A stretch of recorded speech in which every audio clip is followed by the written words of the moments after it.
Amen and amen. Okay. There's a story of a guy who went to McDonald's restaurant and he ordered, "Please give me a vodka." And the attendant said, "Sir, this is McDonald's." And he said, "Well, give me a Mac vodka, please." And the attendant said, "Sir, are you addicted to alcohol?" And he said, "No, I'm not. I love water, especially if it's in the form of ice cubes surrounded by alcohol." There's another guy who said that he is addicted to soap. And he said, "I'm addicted to soap, but I'm clean now."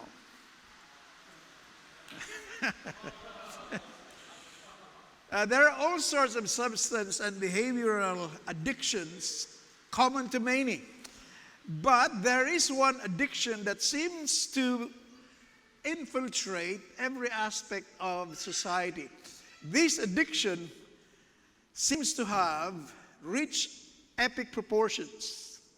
This addiction is not something new, but today's society has brought it to a whole new level.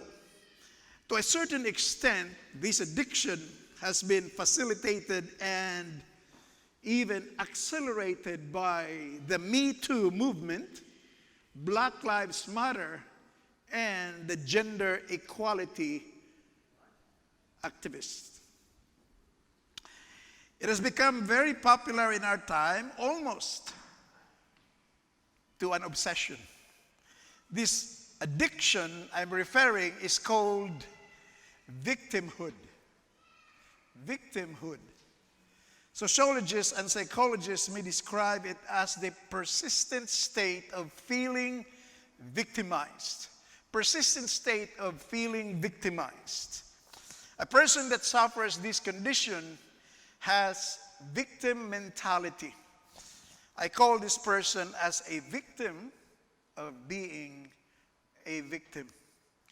That is the subject I want to talk to you about this morning.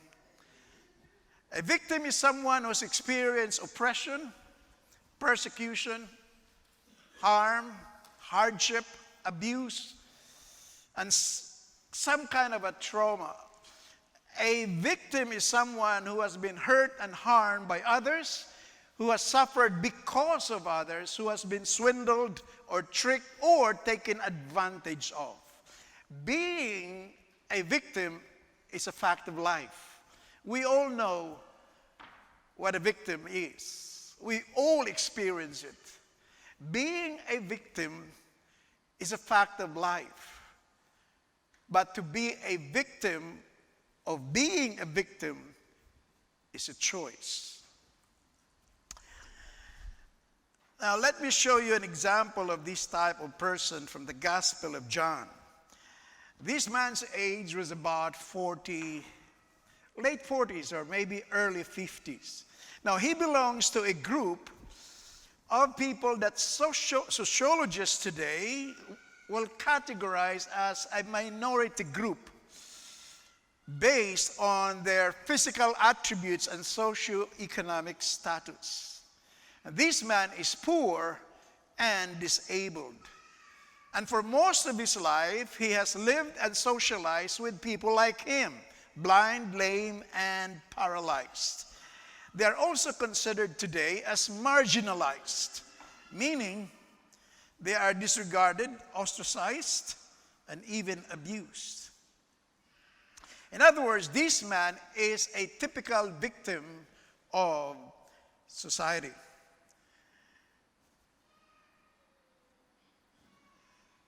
Let's turn to John chapter 5, verse 1 to 5. We're reading from the King James or New King James Bible. After this, there was a feast of the Jews, and Jesus went up to Jerusalem. Now there is in Jerusalem by the sheep gate a pool, which is called in Hebrew Bethesda, which means house of mercy, having 5 porches or covered walkways. In these lay a great multitude of sick people, blind, lame, paralyzed, waiting for the moving of the water. For an angel went down at a certain time into the pool and stirred up the water. Then whoever stepped in first after the stirring of the water was made well of whatever disease he had. Now a certain man was there who had an infirmity 38 years. So the local people near Jerusalem believed that this pool was some kind of a healing shrine. Perhaps it was just a mineral spring that bubbles up so that it rises and then suddenly shrinks again. And there must have been some kind of a healing effect of this water. That's why people would go back to this pool. But the local people attributed this to some supernatural power. They believed that an angel from heaven would come down from time to time, stir up the pool, and then as it rises and suddenly shrinks again. And as it rises, then the first one who would get into the pool first, then he would be healed. This, of course, was pure superstitious belief, and the Bible nowhere supports this teaching or this belief. But, of course, you still find this kind of superstitious beliefs many places in the world. People will go to some special place like a cave or a spring in order to seek divine blessings and healing for their physical problems and other needs. And we talked about last Sunday about superstitious beliefs on Easter. So that even on the 21st century, these superstitious beliefs lingers on because they are passed on from one ignorant generation to the next. Because for the most part, people are not interested with the truth. They want their truth, not the truth. The Bible says, Jesus said, I am the way, the truth. If you know Jesus and the Bible, then you know the truth. And he said, the truth shall set you free. And this includes slavery from superstitious beliefs.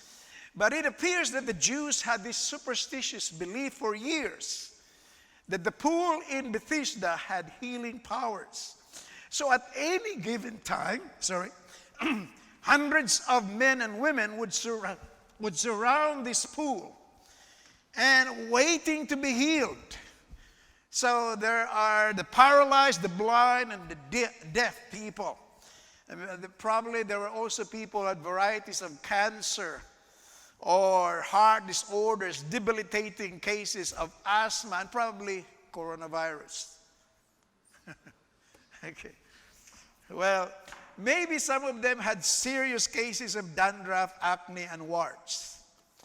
When the water are stirred, these sick people, how many would rush into the pool? And I don't know, I wonder if how many times there was just probably a slight movement on the water and there would be a mud rush into the pool, and then somebody would say, oops, wrong start. Go back to the starting line. It's just the wind. So it's like a race towards the finish line. So that's the scenario here. Can you imagine the lame, the blind, the paralyzed, this man, the invalid, for 38 years. When the water is stirred, each one of them would struggle who's going to go first so that they may be healed. The first one would get the first prize, healing. Can you imagine who do you think would get to the pool first? The serious people, the serious ones? No, they're not strong and fast enough. No. The ones who would go into the pool first would probably be those who have bad breath, bad odor, and smelly feet. Because no one would want to get into the pool with them. Anyway, just joking. The point is, it's a cruel game. So what happens to those who have serious ailments? They would, from time to time, they would just go back to their place, to their spot in that place, disappointed and discouraged. And I think that is how this man in our story felt for 38 years and counting, time after time after time. His hopes of being healed rises with the water and being dashed by the waves of people arriving on the pool ahead of him. And verse 6, when Jesus saw him lying there and knew that he already had been in that condition a long time, he said to him, "Do you want to be made well?" And the sick man answered him, "Sir, I have no man to put me into the pool when the water is stirred up. But while I am coming, another steps down before me." There's a story of a man who was asked by his wife, "Hon, if I died, would you get married again? Would you remarry?" I said, well, maybe after, a long period of grieving, I'll probably get married because I need companionship, of course, you understand. And the wife said, "Okay. If I die and you remarry, would your next wife live in our house?" And the man said, "Well, the house, we've spent so much money on this, so there's no point in selling this. You'd probably, if I get married, my next wife would live in this house." And the wife continues, "If I die and you remarry and she live in this house, would she sleep in our bed?" And the man said, "Well, that's an expensive bed. So yes, probably my next wife will sleep in that bed." And the wife said, "Well, if you remarry and she live in this house and sleep in this bed, will she wear my clothes?" The man said, "No, she's taller than you." Oops, wrong answer. The man in our story gave the Lord the wrong answer as well. Rather than directly answer the Lord's question, "Do you want to be well?" the man says, "I have no one to help me into the pool." Jesus said, "That's not my question. Do you want to get healed?" The man says, "Others get to the pool faster than I." Now, this is a classic attitude of a person who has a victim mentality. He's making excuses and blaming others for his problem and circumstance. He's blaming others that he couldn't be healed. He's telling them, "I can't be healed because others didn't do this for me."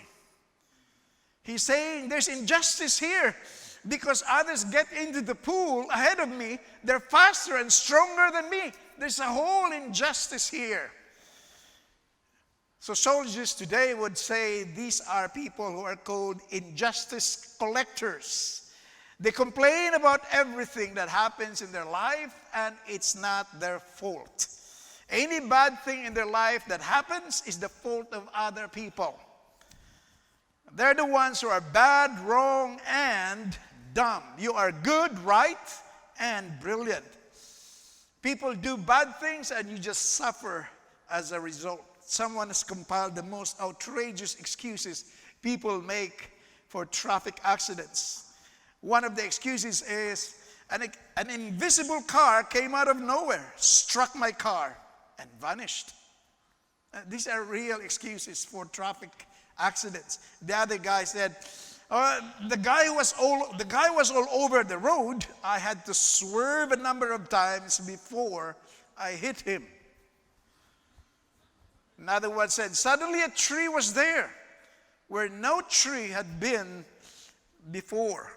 There was an advertisement on TV about diet plans. And it said, if you are overweight, it's not your fault. Sounds good, right? I mean, it's pleasant to hear that whatever is the problem, the blame is on someone and not on us. I got drunk last night, but it's not my fault. My wife opened the bottle. Oh, I missed church last Sunday, Easter Sunday, but it's the government's fault. They declared a long weekend. In other words, everything that happens to you is somebody else's fault. That's victim mentality. Now, here are some signs of victim mentality. You can spot a person who has that condition. These are common signs that probably you or me or someone else is playing the victim. One, you believe that everyone is better off than you. You believe that others are more blessed than you. You view the world as hostile and unfair to you. That you didn't have what you deserve. Oh, I grew up in a poor family. We always had some hand-me-downs. I have a lot of brothers and sisters. Young people make these excuses that they are victims of a broken family or dysfunctional family. My dad had a temper, and often he just vent his anger at me, and so I am entitled to be angry from time to time as well. Well, we don't grow up in the best neighborhood, so that's why I get in trouble, but it's not my fault. Oh, by the way, it was Satan who gave us the idea of victimhood. It is his invention. He asserted that God was unfair to him. He said that God was unfair to him and God didn't give him his cosmic due and right as, well, Lucifer, the light bearer. Poor little victimized Lucifer. But his sad story was bought by a third of the angels and then by Eve in the Garden of Eden. And then once Eve bought Satan's line that God has victimized you, Satan has now the right to victimize all of us, and he has, with a vengeance. Second, you possess a life is against me philosophy. You believe that you're the only one targeted for mistreatment, that others are there to hurt you. And you talk endlessly and repeatedly about the bad things that happen to you. And this often leads to constant finger pointing and blaming that leads to pessimism and anger. Simply put, you blame everyone and your circumstance for the unhappiness you feel. Next, you're cynical or pessimistic. A person who has a victim mentality thinks that the future only holds bad things for them. Even when things go right, they always complain about something. You see your problems as catastrophic. You always blew them out of proportion. You always take great pains to tell people about the negative things that happen in your life. You keep reliving past memories and bad experiences that made you feel like a victim. My parents didn't love me. My parents stifled me. I was brought up by my grandmother. Dad was too strict. He was never there. Mom pampered me, but Dad, no. Mom was an alcoholic. My dad was a drug addict. Next, you're constantly putting yourself down. I'm too old, I'm too young, I'm too dumb. Next, you seem to enjoy feeling sorry for yourself. And you think that people are not sorry for you. Nobody loves me. I'm not appreciated as I should be. People are mean to me. They're cruel. You expect sympathy from others, and if you don't get it, you're upset. Next, you feel powerless to change your circumstances. You feel powerless and able to escape your difficulty.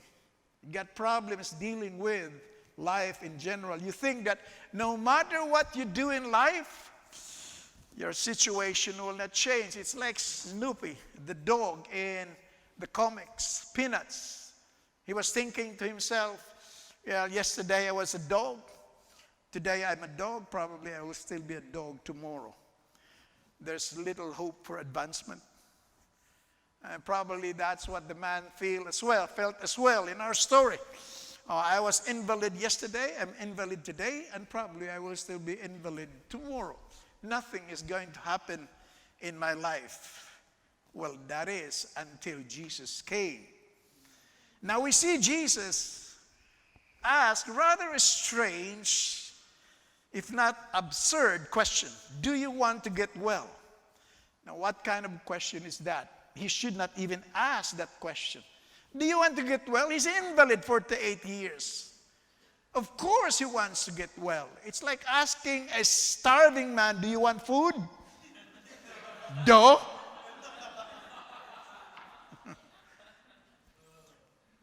It's like your father asking you, do you want a spanking? Oh yes, I prayed for that. Come on. now, now, at first glance, this question seems absurd, but actually, it makes sense. Actually, it's a question that really makes sense, and it has a point. Because when he said to them, ask the man, do you want to get well? It's a valid question, because there are some people that even if you give them an opportunity to be healed, they still want to be sick. You believe that? Even if you want to give them an opportunity to be healed, they still want to be sick. One reason is that because, well, they love the attention they get when they're sick, right? When you're sick, you get cared for. You get a massage, tender loving care. If you're not sick, you get a knock on your head. Come on. Right? When you're sick, you can almost ask anything from your parents. Give me an iPad, give me an Xbox. Of course, they give it to you. But if you're not sick, you get a box on your head. Xbox. You want me? You want me to box you? When we're sick, people give us what? Flowers? Gifts? Money? When we're in the hospital or when we're sick at home, people give us a lot of food. And I sometimes wonder why. If we are not sick and we have the appetite for the food, they don't give us food. But when we're sick and we don't have the appetite, they give us a lot of food. Second, people sometimes choose to be sick than well because they get sympathy when they complain about their sickness. And they like that. Isn't it true that when we're sick, we are always given more consideration than others, right? Your boss would tell you, you don't look good. You can go home with pay. Rest today, okay? And your friend says, oh, here's some money. Go watch a movie. So you get more consideration. Now, in much the same way, people love to play the victim because it is rewarding. There are certain advantages of being seen as the victim. You get attention and sympathy. Society gets a Twitter. When victims tell their story, and they'll say, oh, you poor thing, yeah, you got it tough, isn't it? They love to hear your stories, and they sympathize with you or sorrow with you. They're concerned. They try to help you out, and it feels good. Because you think, oh, people cares. Probably you didn't get that sympathy or attention before you became a victim. Post your experience on Facebook. And you have a lot of people who may or may not share your experience, but they will share their empathy to you. So you get attention and even validation.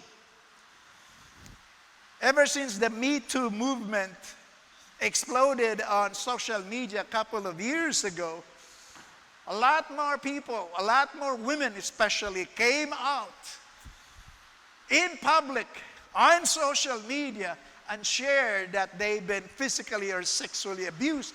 And many of them became very popular, not just locally, but internationally. So it seems that you get noticed when you become abused, unfortunately.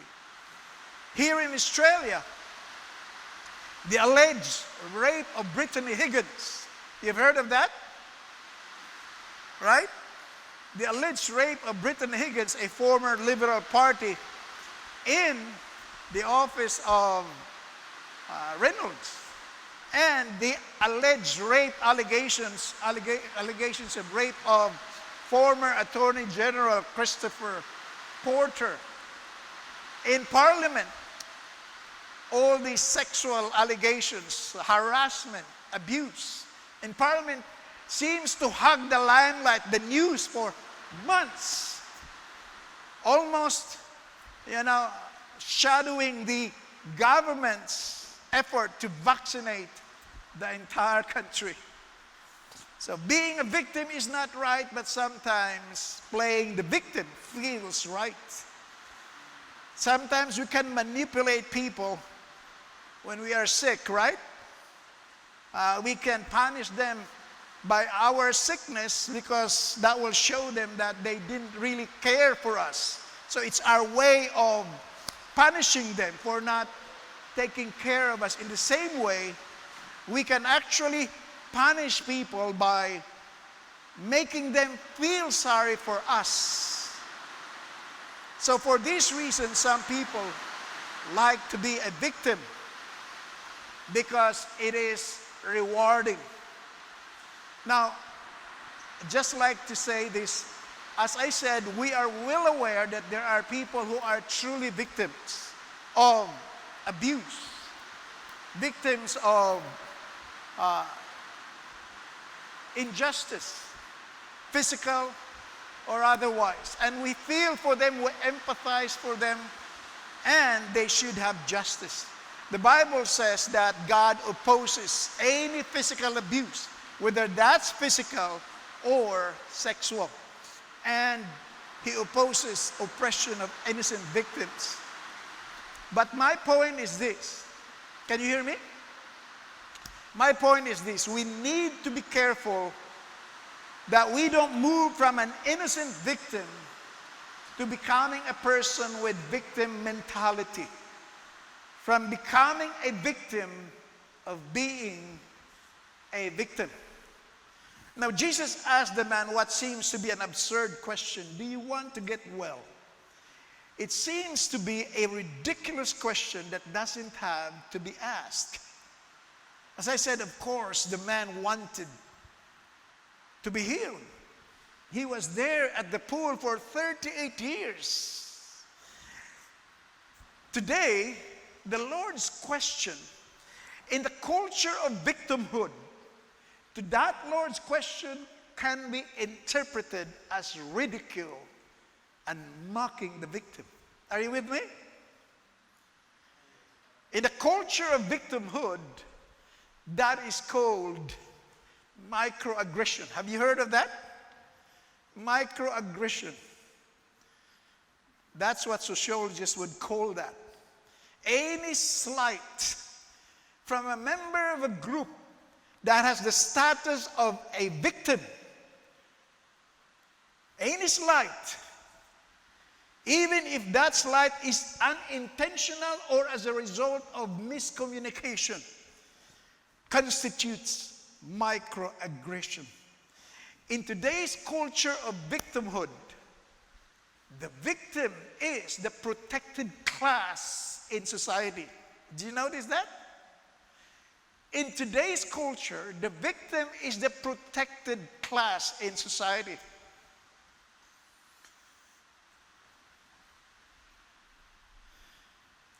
The dreadful mindset is, they express it in such terms.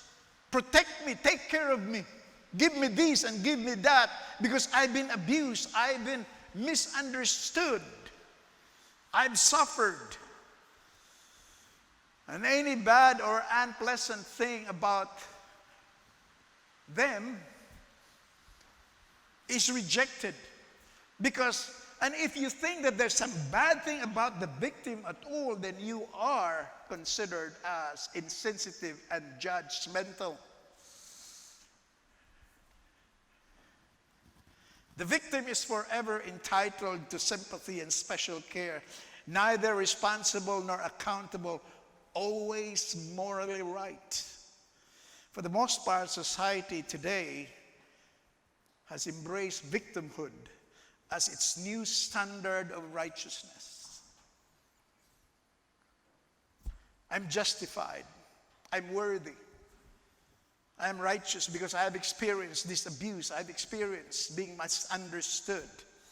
If you don't oblige them, then you are morally suspect, deserving of outright condemnation, even attacked as an oppressor yourself. You see, Sociologists would differentiate honor culture from victimhood culture. The sociologists would say in honor culture, your moral status would depend on your virtue in honor culture, not on someone else's. In victimhood culture, instead, it is your status or your identity as the victim that determines your moral status. It is not your own virtue, but how you are looked upon or treated upon by someone else. That's what makes you virtuous. I hope you see this in our society today, and not just us, in many Western countries particularly. That's why what I'm talking to you about today is a social problem. It's a social issue that's that's actually hugging the news or the limelights today.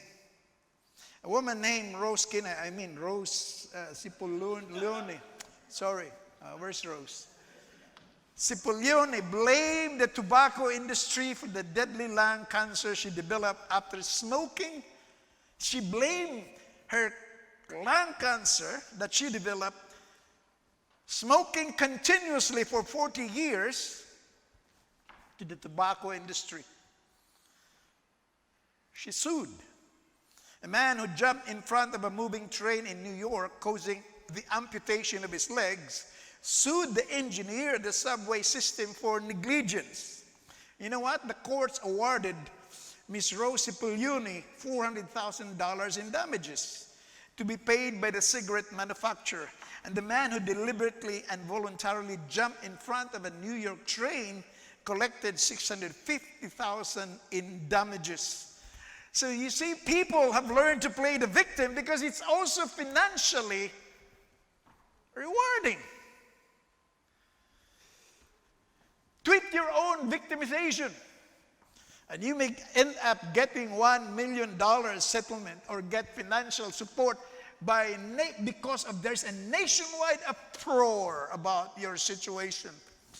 And your abuser may be fired from his job, whether or not your allegations can be proven, because the company he works for is under intense media pressure. They're scared of the cancel culture. So to some people, victimhood actually seems an attractive option. It has rewards that few can resist. Today, it has become fashionable to be a victim. And celebrities like Dr. Phil and Oprah Winfrey is leading this new trend. In their shows, they line up a lot of people who were victims. Their victimization stories, they come from all walks of life, and they tell the whole world about their victimization stories in front of the national TV or international cable TV. Now, you know, last month, Meghan Markle was interviewed by Oprah Winfrey, right? How many have watched that? Home and away? Meghan Markle was interviewed by Oprah Winfrey, and she carefully leveled 2 charges against the royal family of Great Britain. And in the current media climate, she accused them of perhaps the most likely accepted at face value: victimization and racism. Meghan Markle declared herself as a victim of the media or appearance-obsessed royal family. She claimed that her passport, her driver's license, and keys were taken from her, was not given to her, and it was given back until they left for the United States. And she said that her life as in the royal family was so isolated and so lonely that there was a time that she thought she just wanted to die. And she didn't get any kind of support, even support like going to a mental health clinic for her crisis. And one of the most devastating allegations was that she said there was an unnamed royal family that made a racist comment about her son, Archie, about the color of his skin. Now, some of Meghan Markle's statements, of course, were false, like when she said that she was married in private before they were married in public, Harry. And she knew that her son would never have that title, Prince. She knew, because that title is given only to the monarch, the king or queen or king's direct heir. And her son is not. She knew that. And she also made an announcement a while back, and Harry, that their son would live a private citizen. And yet she made a very good play about the royal not giving her son a prince title. So you see, but in the culture of victimhood, if you accuse someone of misogyny or racism or whatever, no one will dare challenge you.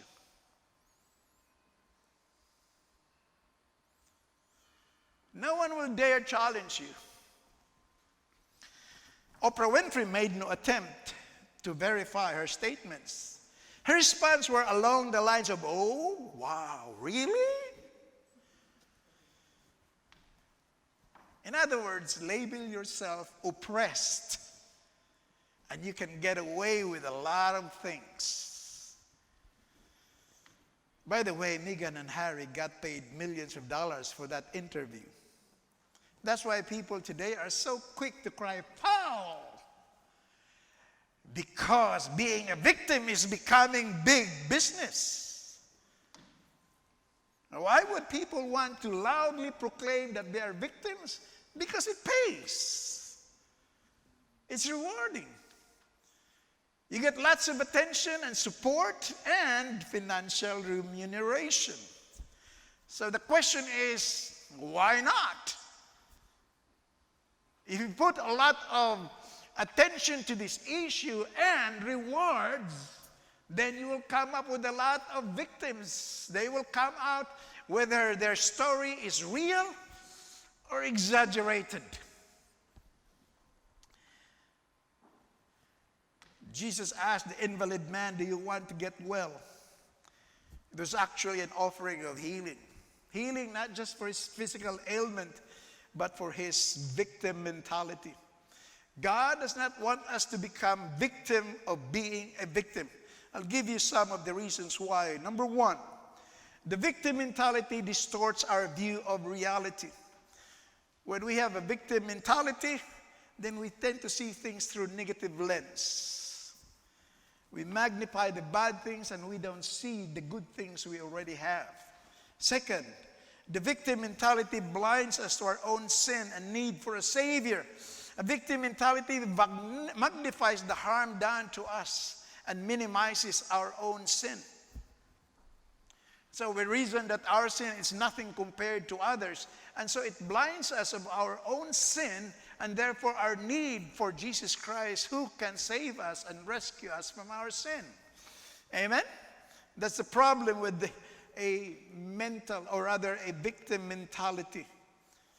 There are instances, as I said, that we are truly innocent victims, but in most instances, we have a responsibility, or we have a part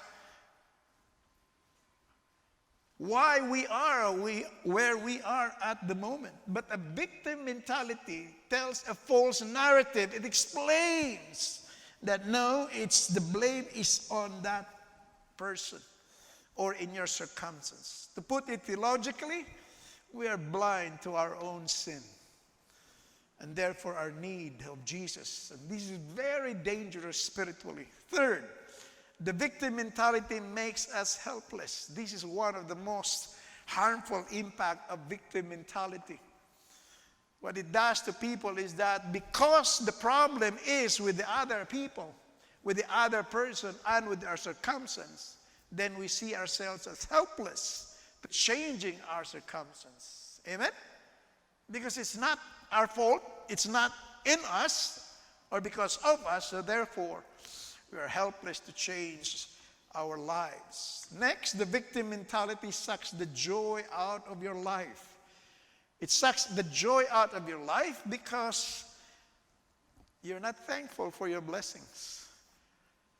It not only distorts the reality of life, but also minimizes our blessings. We see our blessings, we see our difficulties, but not our blessings. We get frustrated about it. We look around, and we don't see that. That's why we don't have joy. And besides, if we give into self-pity, why did this happen to me? Look at what I suffered and all of that. It's likely to put you down and keep you down. Next, the victim mentality damages relationships. You know why? Because if you live with a person who's got this victim mentality, that person will not see his fault. He can't be challenged because after all, it's your fault. It's not his. Right? It's so difficult to live with a person who's got a victim mentality because they won't admit that they are at fault. It's always your fault. And people in relationships or friendships who have this victim mentality, they tell stories about that they've been manipulated, that they're like puppets, so that they mold into that person that the person with victim mentality wants them to be. As I said, there are a lot of us who are truly victims. Abuse, crimes, certain social and economic circumstances, and our hearts should go out for them, and their story should be heard or receive justice. But I agree with this statement regarding victimhood. You can be a victim once, but you don't have to be a victim for the rest of your life. Amen? You can be a victim once, but you don't have to be a victim for the rest of your life. It's time to stop playing the victim. Victimhood dooms you to a life of self-centered misery because you don't learn from your trials and problems. Victimhood would see life as it's unfair. But if you get rid of that attitude, then you can say, well, it can happen to anyone. Because that's what life here on earth is on earth. Victimhood believes your hard times can come because God is punishing you. But when you stop playing the victim, you would say that hard times come because God wants me to grow. Victimhood makes you feel sorry for yourself. But when you stop playing the victim, you don't have time to feel sorry for yourself because you're busy helping others. Victimhood begs God to remove the problems of life so that you'll be happy. But if you remove the victim mentality, then you're happy in spite of the problem in life because you have God in your life. Amen? We'll stop there and we'll continue with this next Sunday. Bow your heads with me and close your eyes. Let's pray. Lord, we've all been victims of, we've all